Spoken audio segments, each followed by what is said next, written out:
C'est la pire année de ma vie, en 50 ans, où je ne peux pas faire de l'avion comme je le veux.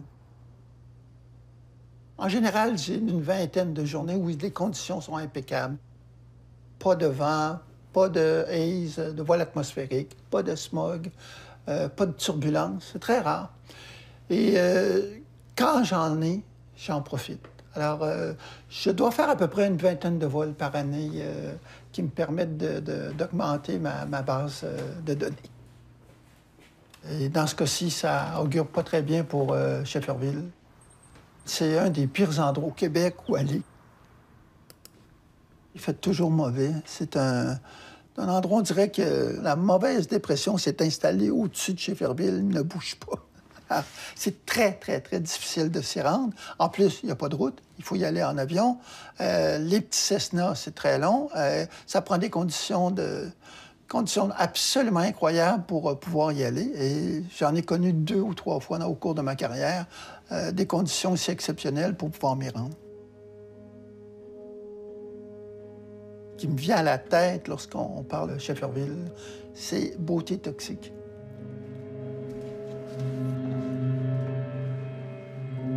Moi, j'étais au départ un gars de patrimoine, mais la protection de l'environnement me préoccupe parce que, justement, je le vois qui est en train de se dégrader et qu'on doit intervenir. Je regarde les champs de mines à ciel ouvert qu'on a partout au Québec. À un moment donné, il faut qu'on fasse quelque chose là-dessus. On ne peut pas laisser ça comme ça.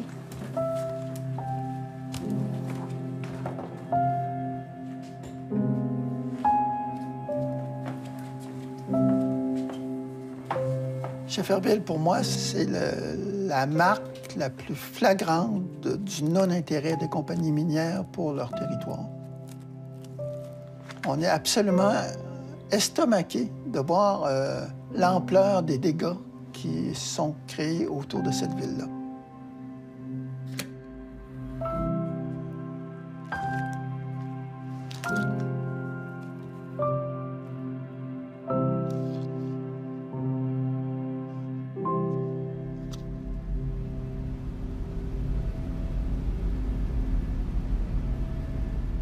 Shefferville est essentiellement une zone ressource. Cette tradition d'exploiter le fer au niveau minier était très différent des autres exploitations. L'or, le cuivre, c'était souvent des mines souterraines. Et donc, l'exploitation à grande fosse, parce que le minerai se trouvait en surface,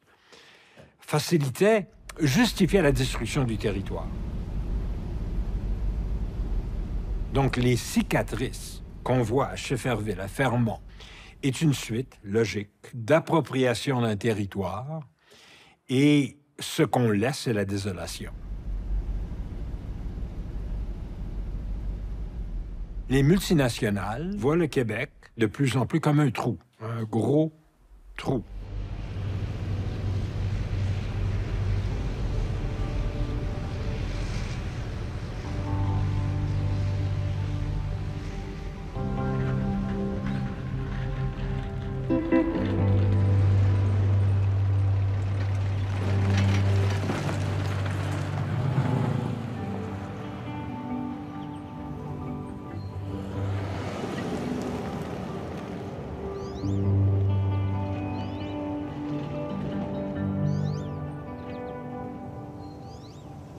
Moi, le premier changement, j'ai remarqué, c'est à l'arrivée des miniers. Hey, mon Dieu, je reviens pas comment ils saccagent. Mon père a d'ailleurs travaillé pendant 25 ans pour la compagnie. Mais quand j'y pense, là, c'était pas aussi... quand je veux dire, la poussière était pas aussi présente. Parce que les routes, le chemin était asphalte. Mais quand que la compagnie a fermé et a enlevé ce qu'il y avait comme asphalte, ça, maintenant, il y a beaucoup de poussière ici. En dessous des pick-up, c'est comment ça colle, hein? Puis les vitres, tu verrais, là, quand tu mets tes wipers, il faut vraiment que tu aies du liquide dans ton char pour pouvoir nettoyer. Sinon, tu verrais pas. Tellement c'est sale. Ils viennent chercher notre richesse ici. Au moins, c'est la moindre des choses de nous respecter. Essayer de garder leur saleté en haut, là, pas les amener ici à l'intérieur de la communauté.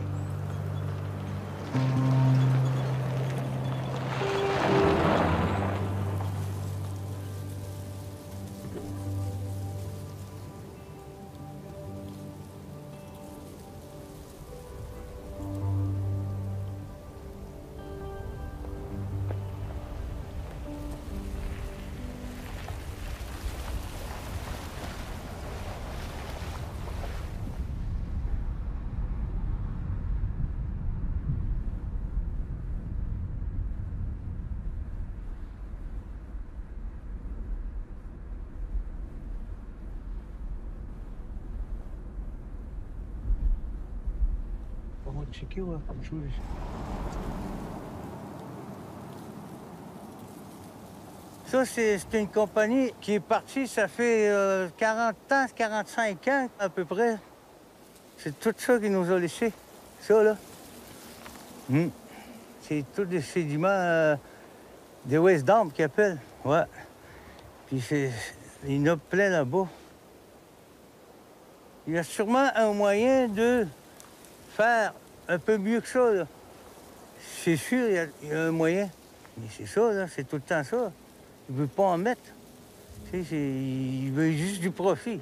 Mais ça, là, c'est ce qui nous reste après.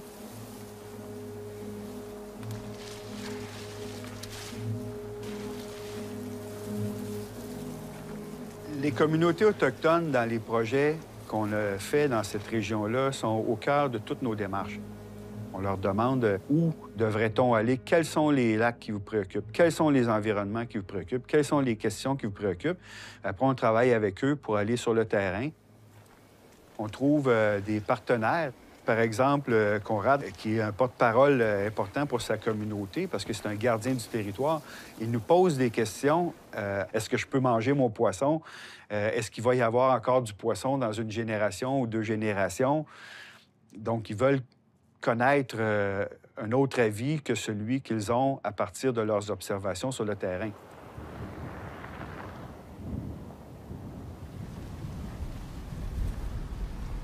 J'ai pas été beaucoup à l'école. Je parle à peine le français. Mais dans le bois, j'ai été éduqué par mon grand-père. Mon grand-père, c'est un... Je te dirais un savant. Il savait tout. Il m'expliquait comment que les animaux bougeaient, eux aussi. Quelle sorte de bois qu'il prenait pour fumer son poisson, toutes ces affaires-là. Si j'aurais pas écouté, j'aurais pas ces savoirs.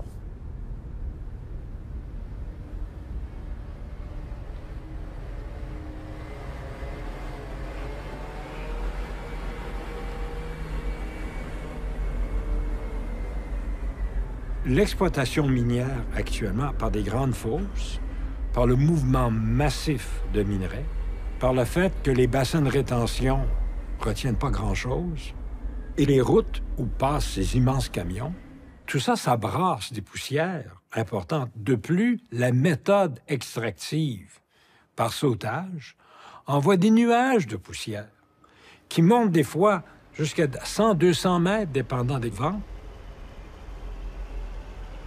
Si on regarde les différentes études d'impact et le suivi environnemental, souvent on dit « Ah, ben c'est du fer ». Mais non, c'est pas seulement du fer. Il y a du manganèse, il y a du plomb, il y a du cadmium, il y a du mercure. Toutes ces substances qui ne sont pas colorées Et la présence rouge indique qu'il y a d'autres contaminants qui sont effectivement plus dangereux que le fer.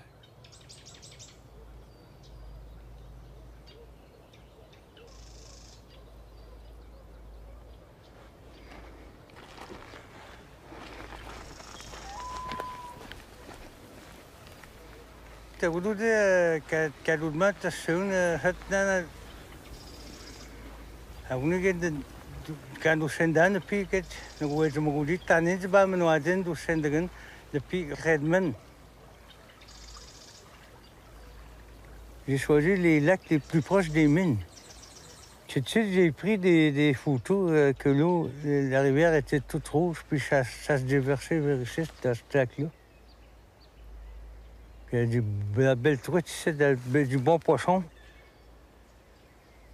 Année après année, il y a des sédiments rouges qui sont bons dans tout ce lac-là. Mais je ne sais pas c'est quoi qui se fait avec le temps. C'est-tu un dommage pour la santé de l'animal? تقوانا كونتامينانا تقوانا باش صدقنا باش كاينين من دويسات يدينو بليهيشنو مود نبيدو جبنت سنولي جوان نبيدو جبنو. Le projet d'étude s'intéressait aux impacts des activités minières et des changements climatiques sur le poisson et son habitat dans le nord du Québec. Dans la région de Shefferville, l'activité minière génère des résidus et une pollution qui est probablement plus visuelle que toxique chimiquement. Ceci étant dit, c'est pas vrai qu'il n'y a pas d'impact. Il y a des impacts d'abord sur l'accès du territoire, sur l'aspect visuel, puis aussi, comme nos études le démontrent, quand même des impacts sur le poisson aussi. Au Périgot, hein? On avait mis 5 filets, je pense. On a pogné de la grise dans notre filet, puis quand on a ressorti nos filets, tout le rouge était... C'est quand même loin quand tu y penses, c'est quand même loin de la rivière. La rivière est là-bas. Puis c'est là.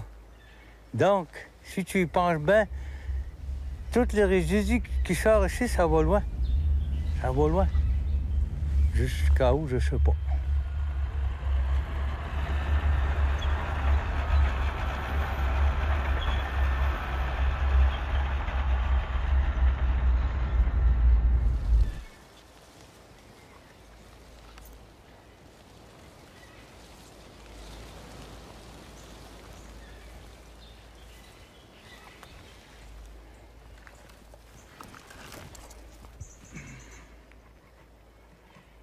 Dans la région, je travaille aussi pour l'Environnement Canada. Et eux autres, ils me surnomment gardien de territoire. Je suis les yeux, puis je suis les oreilles. Puis je suis de la nature.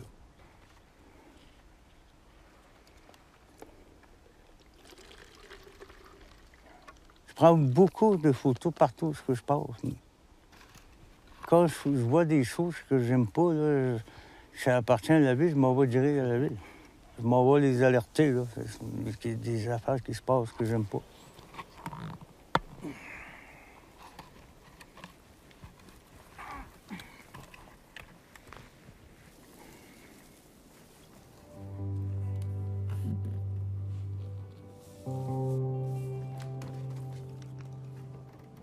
La démarche de Conrad là, est extraordinaire à Shefferville. La photographie est un document majeur pour qui veut sensibiliser quelqu'un à quelque chose. Et sa démarche mérite d'être soulignée parce que ce qu'on voit à Shefferville, c'est épouvantable. Et la meilleure façon de sensibiliser la population et les élus aussi, c'est de photographier les dommages qui sont en train de se faire sur ce territoire-là. Et je me demande comment un jour on va faire pour restaurer cet environnement-là.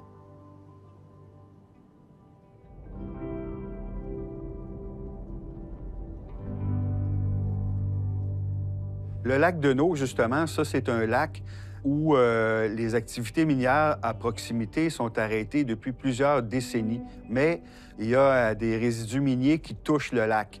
Avec une couche de sédimentation rouge, qui se ramassent dans le fond du lac comme ça, on peut supposer que les effets de toxicité se trouvent beaucoup au niveau du sédiment.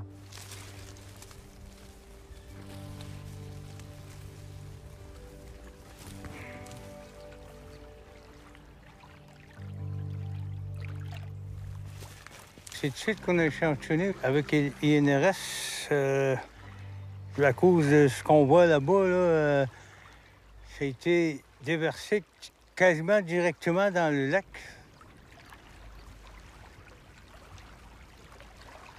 Quand tu regardes, là, c'est comme...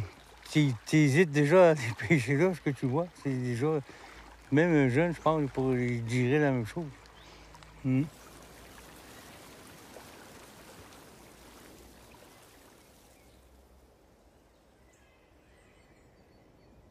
Ce qui est très intéressant, c'est que le lac dans lequel on a le plus attrapé d'espèces de poissons, c'est le lac de Neau. C'est quand même pas un lac mort. Il y a des poissons qui sont présents là.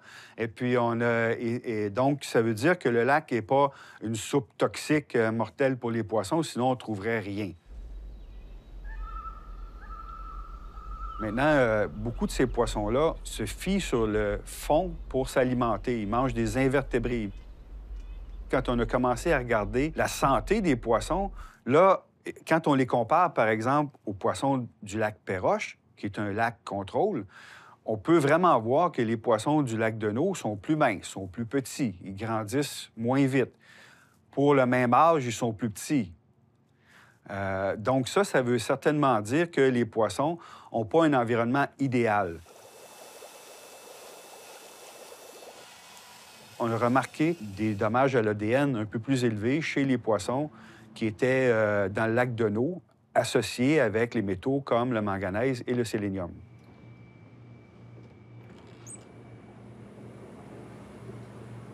Ce que je trouve toujours intéressant dans ces études-là, c'est qu'il y a un constat de chercheurs indépendants qui disent qu'il y a une atteinte à l'habitat du poisson.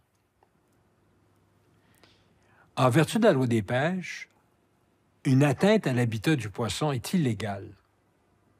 La loi sur les pêches dit « Nul ne peut émettre une substance délétère à l'habitat du poisson ». C'est une des meilleures lois canadiennes pour protéger les écosystèmes, la loi des pêches. Souvent, les gens disent que le poisson au Canada est mieux protégé que les humains.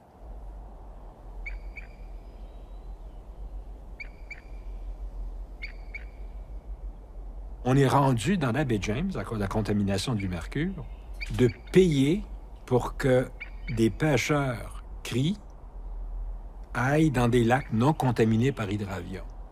Et on risque d'être rendu à ce point-là sur la Côte-Nord. Alors donc, on compense une contamination territoriale traditionnelle. On leur dit, on va vous mettre dans un avion puis on va vous amener à un lac propre. On est rendu là.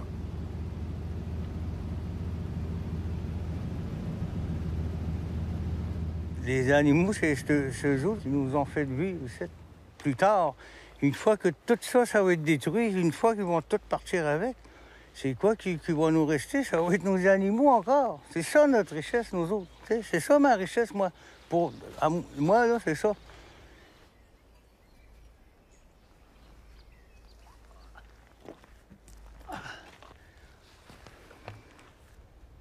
Dans les pochets, il y avait des barricades, c'est le pancarte qu'ils ont mis. Il y avait plein de choses à y parler, là. Mais je sais, c'est plus les eaux rouges, puis de la poussière, puis ce qu'on respirait. Ouais, c'est... Moi, j'étais contre la signature des mines. Des ententes avec eux autres, non. J'ai été catégorique, non. On a bloqué le chemin de fer. On voyait le train là, qui allait sortir pour cette île. Il y avait déjà tout son chargement de minerais. Nous autres, quand on a vu ça, mon Dieu, on s'est dit, là c'est le temps de le bloquer. Fait que c'est ça qu'on a fait. On a installé des véhicules C'est sûr, c'est dangereux ce qu'on fait là, mais il fallait le faire. Ils nous demandaient de l'enlever parce que ça leur coûtait cher. Hein? Je sais pas combien de va-et-vient que ça fait une semaine, eux autres. Là. Des départs, je pense que c'est 3 fois durant la semaine. Peut-être plus. Hey, on leur a fait perdre de l'argent. Je pense que c'est 10 millions on a fait perdre. Moi, je m'en crisse bien de ces 10 millions-là.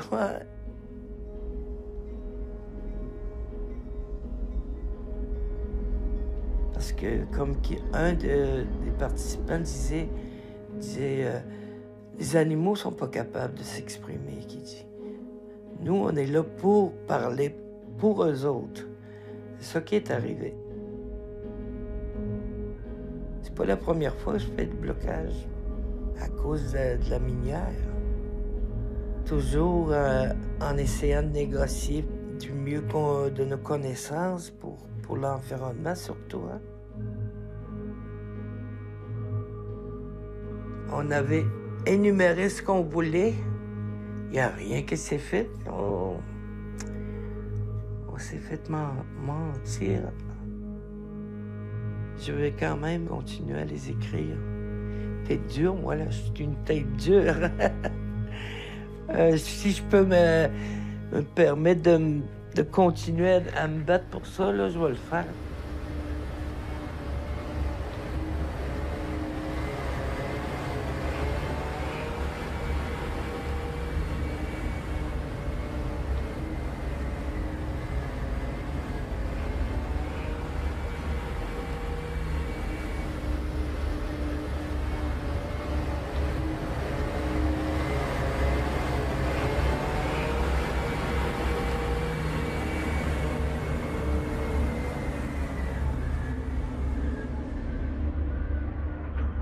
Moi, j'aime toujours utiliser les données du pollueur lui-même et de ses consultants.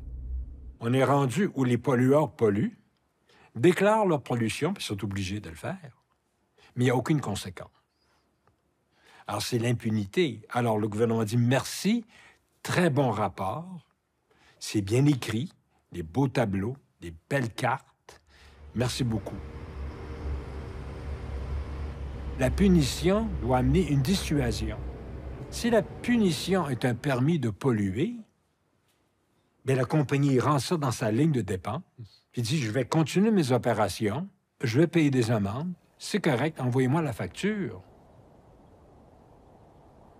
Les communautés dans le territoire doivent commencer à faire eux-mêmes leur échantillonnage, eux-mêmes documenter leurs pertes, et poursuivre le pollueur eux-mêmes devant les tribunaux parce que l'État ne le fait pas.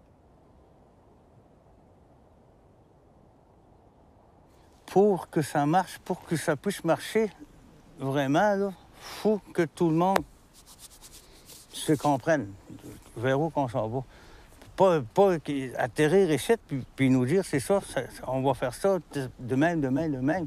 C'est ça qui est arrivé. Encore là, c'est incroyable comment ils ont sali là-bas. Est-il possible d'avoir une mine propre? Je ne sais pas si c'est possible.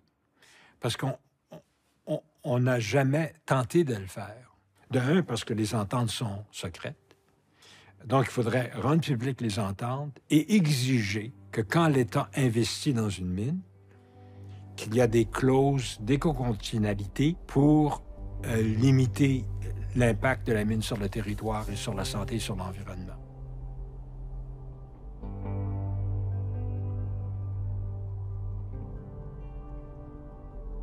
Ce territoire-là, il recèle des beautés inaccessibles. Mais c'est pas parce qu'ils sont inaccessibles qu'on ne doit pas les protéger.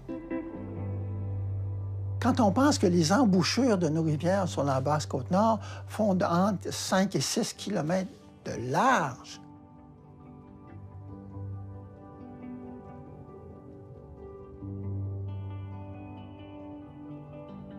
il faut protéger ces ressources-là qui sont, premièrement, épuisables, parce que si on ne fait pas attention, on va les perdre.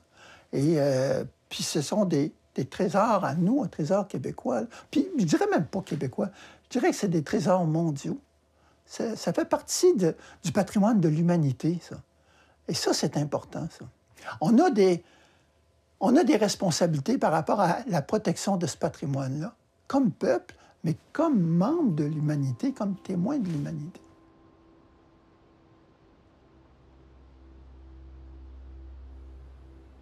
Côte-Net, nos ancêtres se retrouvaient en haut de la montagne pour observer s'il y avait des caribous autour.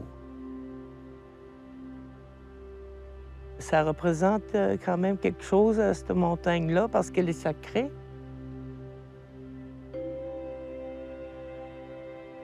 Il y avait des troupeaux de caribous qui passaient par ici. Moi, j'ai connu ça. Maintenant,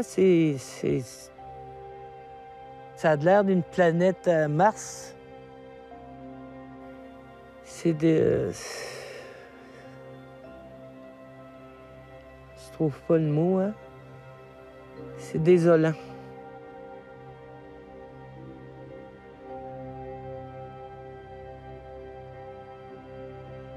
C'est des souvenirs que j'ai seulement, maintenant.